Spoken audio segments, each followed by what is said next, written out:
Alia Ramadhani adalah seorang model cantik asal Indonesia berusia 24 tahun. Ia dikenal memiliki wajah lembut khas timur, tatapan mata yang kuat, serta aura anggun yang membuat banyak desainer ternama jatuh hati pada karakternya. Namun, di balik gemerlap dunia fashion, Alia hanyalah anak perempuan sederhana dari keluarga miskin di sebuah kota kecil di pesisir Jawa.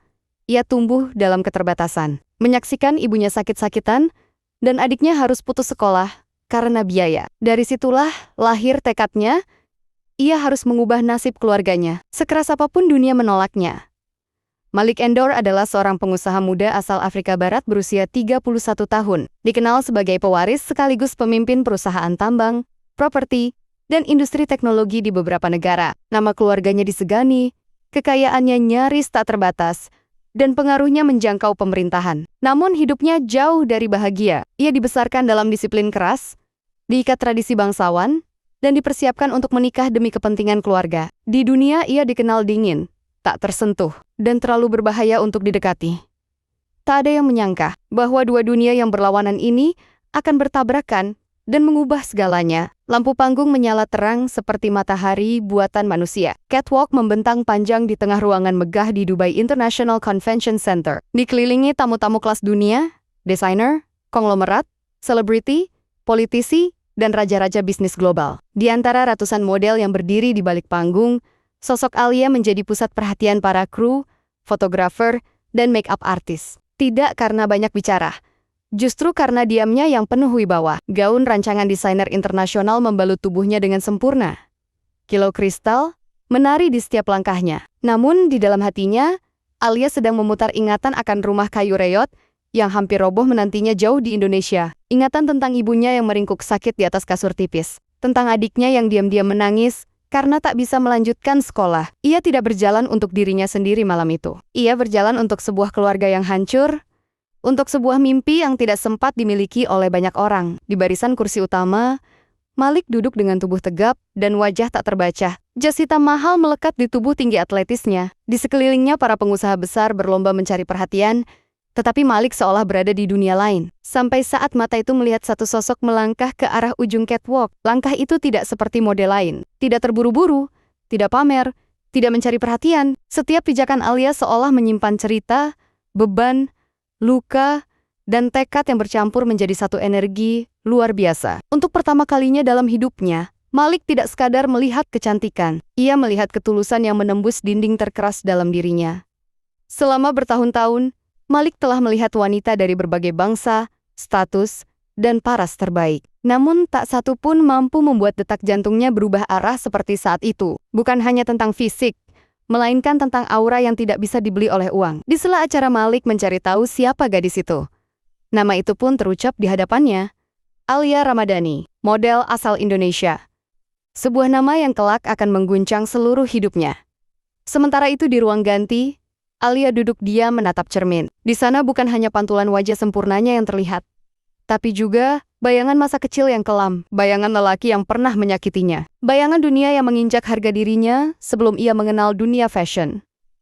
Ia mengira Dubai hanya akan menjadi panggung kerja berikutnya. Ia tak tahu bahwa di kota itulah takdir telah menyiapkan jalan paling berbahaya sekaligus paling indah. Malam itu berakhir dengan tepuk tangan dan kilatan kamera. Tapi bagi Alia dan Malik, itulah awal dari sebuah cerita yang tak bisa lagi dihentikan. Hari-hari setelah fashion show berjalan cepat namun terasa berat. Nama Alia mulai naik drastis di media internasional. Foto-fotonya terpampang di majalah mode elit. Tawaran kerja berdatangan dari berbagai negara. Semua menganggap hidupnya sempurna.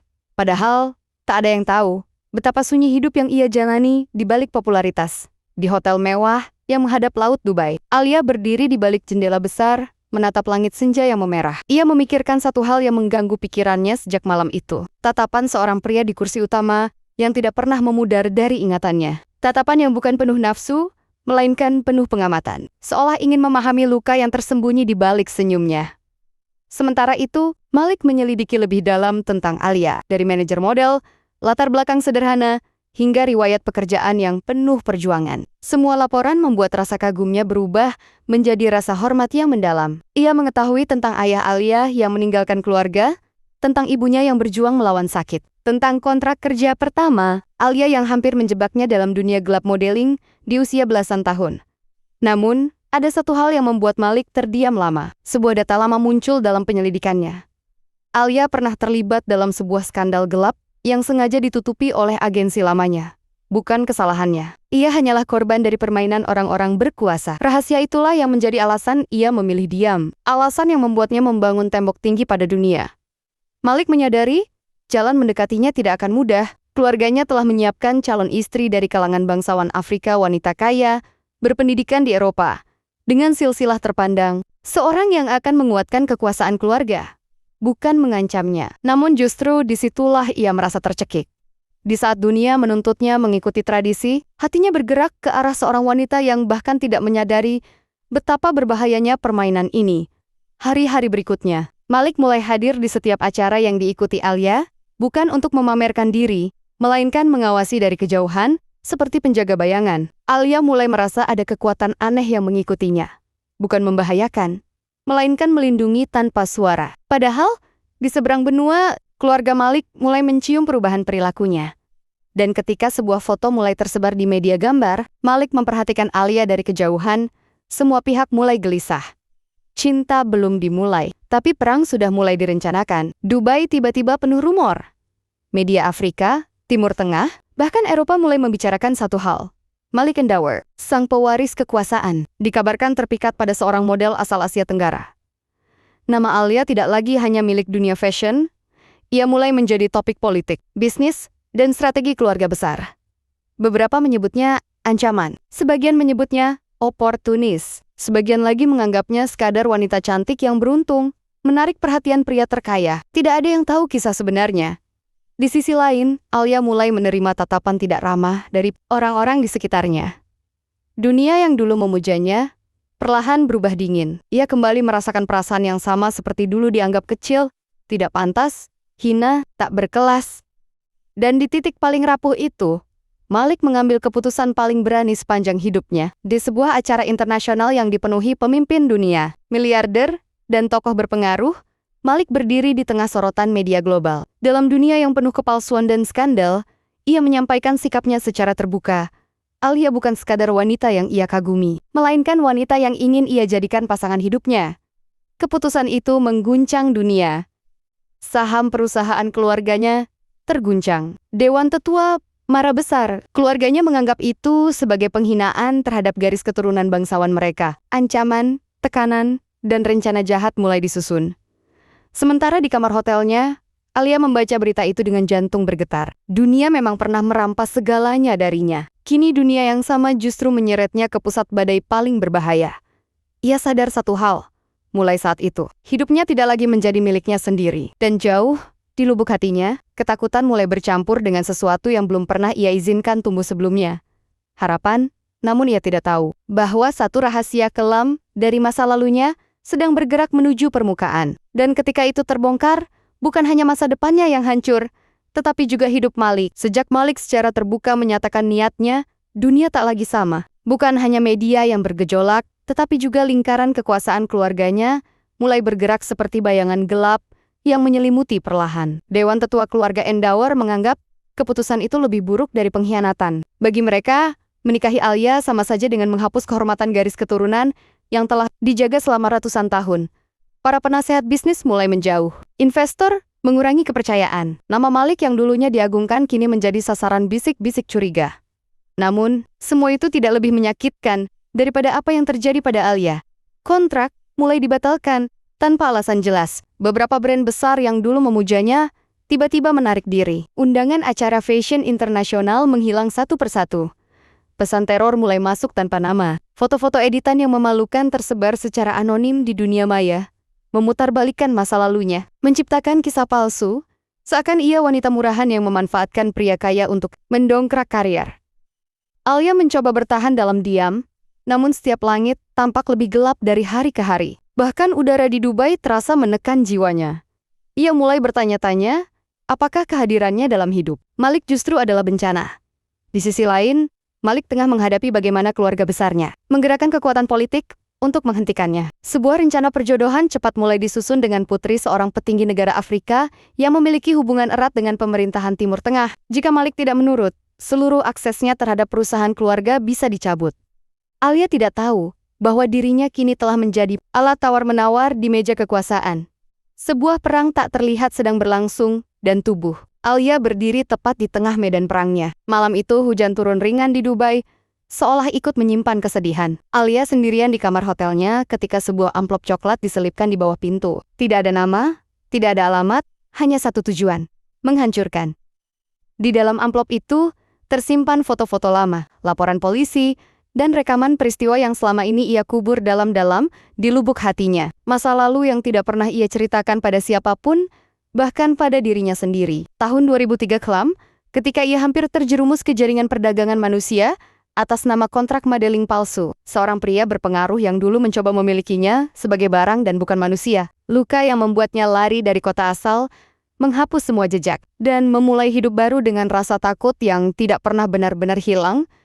Dan kini semua itu berada di tangan orang yang salah. Keesokan harinya, beberapa media gelap mulai menyebarkan berita yang sudah direkayasa. Alia dituduh pernah terlibat dalam dunia kelam, dengan narasi yang dipelintir habis-habisan. Sekali lagi, ia bukan diposisikan sebagai korban, melainkan sebagai pelaku. Dunia yang dulu mengaguminya berubah menjadi penghakim tanpa ampun. Malik menyadari ada permainan kotor yang jauh lebih berbahaya dari yang ia bayangkan. Ia mulai menggali siapa dalang di balik semua ini, dan jawabannya mengarah pada satu nama pria yang dulu mencoba memiliki Alia, yang kini menjadi sekutu gelap keluarganya sendiri. Dalam menyusun kehancuran Malik, semakin ia melawan semakin kuat tekanan datang. Di titik itu Malik menghadapi pilihan yang tidak mungkin, mempertahankan cinta dan kehilangan seluruh dunia, atau menyerah demi menyelamatkan nama dan nyawa Alia. Sementara Alia, dalam kehancurannya, mulai percaya satu hal yang paling menyakitkan, bahwa dirinya adalah akar dari semua kesengsaraan ini. Alia menghilang dari semua jadwal. Tidak ada yang tahu keberadaannya. Ponselnya mati. Media semakin menggila. Sebagian menyebutnya melarikan diri. Sebagian lagi menyebutnya dijemput secara paksa. Kebenaran tenggelam di antara ribuan kebohongan. Di sebuah penginapan sederhana jauh dari pusat kota, Alia menatap wajahnya di cermin kusam, tanpa riasan, tanpa gaun, tanpa lampu panggung, hanya seorang gadis biasa yang telah terlalu dipaksa untuk kuat. Ia menyadari bahwa selama ini ia berlari dari kemiskinan, dari trauma, dari rasa takut, dan sekarang dari cinta yang justru ia yakini akan menghancurkan orang yang paling berani memperjuangkannya. Untuk pertama kali, Alia tidak memikirkan dunia. Ia hanya memikirkan Malik.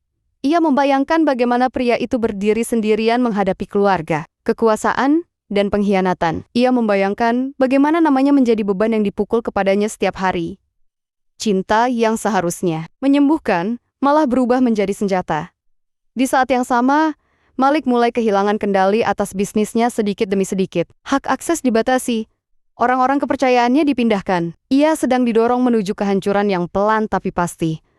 Namun di tengah badai itu, rasa cintanya tidak berubah, justru semakin dalam. Dan di penghujung episode ini, takdir kembali bergerak. Sebuah mobil hitam berhenti diam-diam di depan penginapan Alia. Seseorang telah menemukannya. Bukan Malik. Bukan keluarga. Seseorang dari masa lalunya yang tidak pernah benar-benar pergi. Dan dari titik itulah, segalanya tidak lagi bisa dikendalikan oleh siapapun. Malam itu udara terasa lebih dingin dari biasanya. Di depan penginapan kecil tempat Alia bersembunyi, mobil hitam yang tidak dikenal berhenti dengan mesin yang tetap menyala perlahan. Dari dalamnya turun sosok yang tidak asing. Sosok yang pernah menjadi bagian dari mimpi buruk terpanjang dalam hidup Alia. Pria itu bukan lagi orang yang dulu terlihat licik dan penuh janji manis. Kini wajahnya dipenuhi ambisi, dendam, dan kekuasaan. Ia adalah bagian dari dunia bayangan, tempat manusia dianggap barang, dan kehormatan bisa dibeli dengan harga tinggi.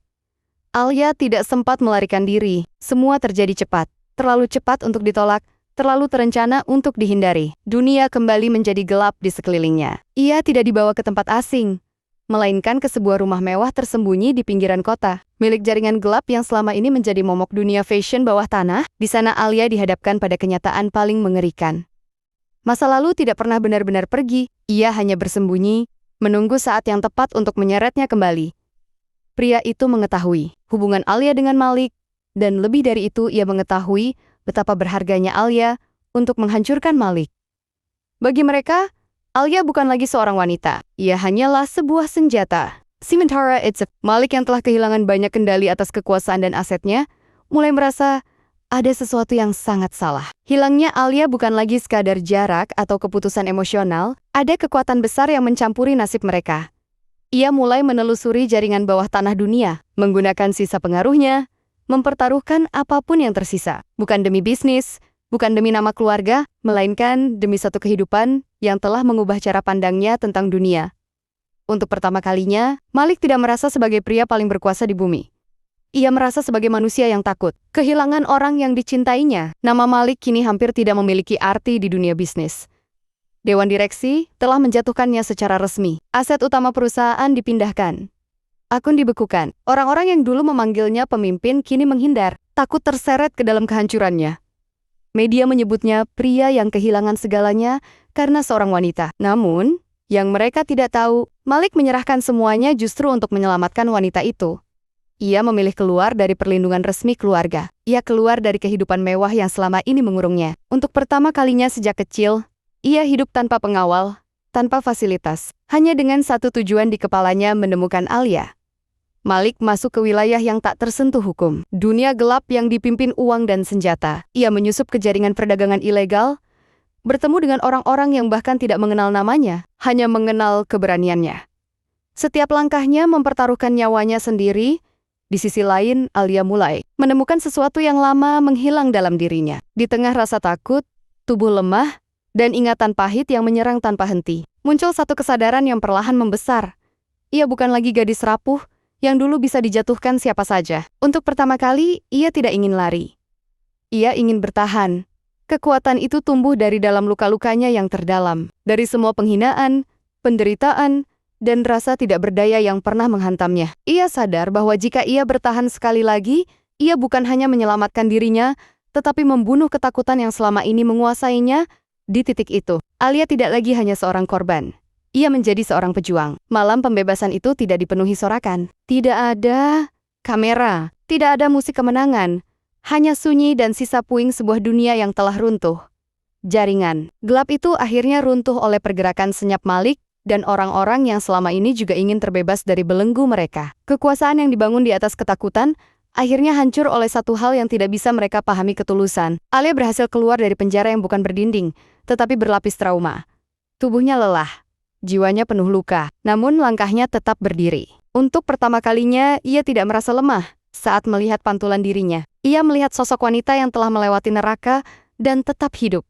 Dan jauh di dalam dirinya, ia tahu sebagian dari kekuatannya lahir dari satu nama, Malik. Sementara Malik sendiri tidak lagi memiliki apapun secara duniawi. Ia bukan lagi miliarder, bukan pewaris, bukan pria berpengaruh, hanya seorang manusia yang telah kehilangan seluruh hartanya demi seorang wanita yang bahkan belum sempat ia miliki sepenuhnya.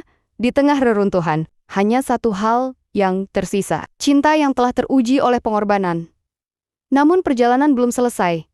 Masih ada satu bab yang tersisa. Keluarga Malik belum selesai. Dunia belum selesai menghakimi. Dan Alia belum menyelesaikan janjinya pada dirinya sendiri mengangkat keluarganya dari kemiskinan dan menutup luka masa lalunya selamanya.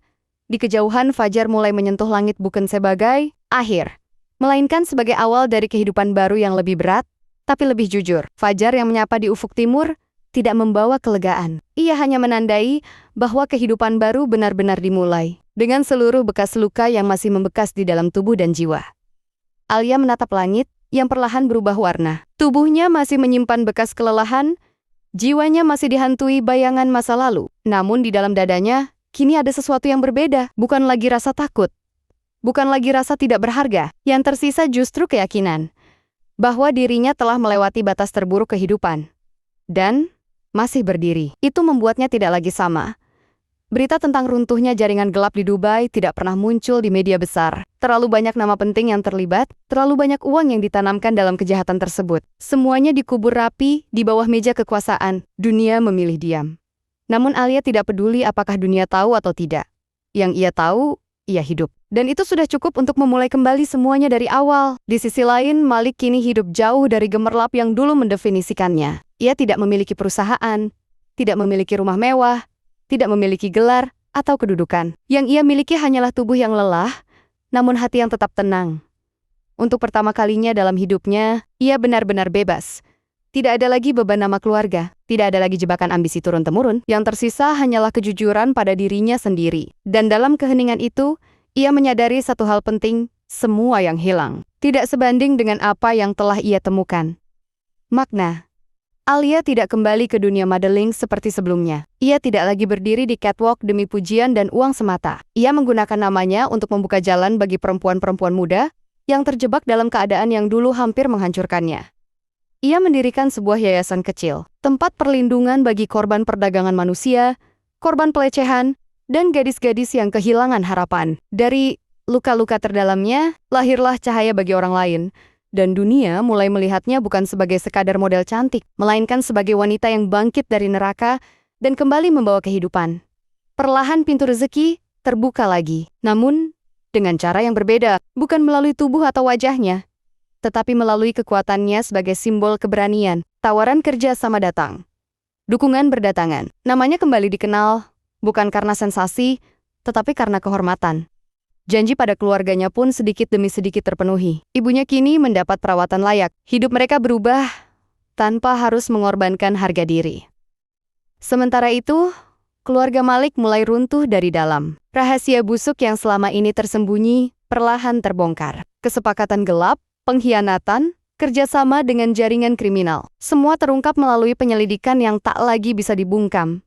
Nama besar yang dulu ditakuti, kini menjadi bahan kejatuhan. Ironisnya Malik bukan lagi bagian dari semua itu. Ia bahkan tidak muncul untuk menuntut balas. Ia membiarkan takdir menyelesaikan tugasnya sendiri. Luka-luka lama tidak lagi butuh balasan. Kehidupan telah melakukan keadilan dengan caranya sendiri.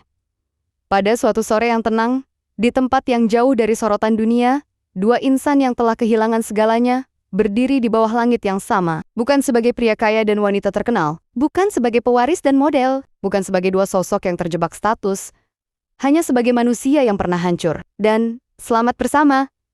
Dan meskipun dunia tidak mencatat momen itu sebagai peristiwa penting, semesta seakan berhenti sejenak untuk menyaksikannya.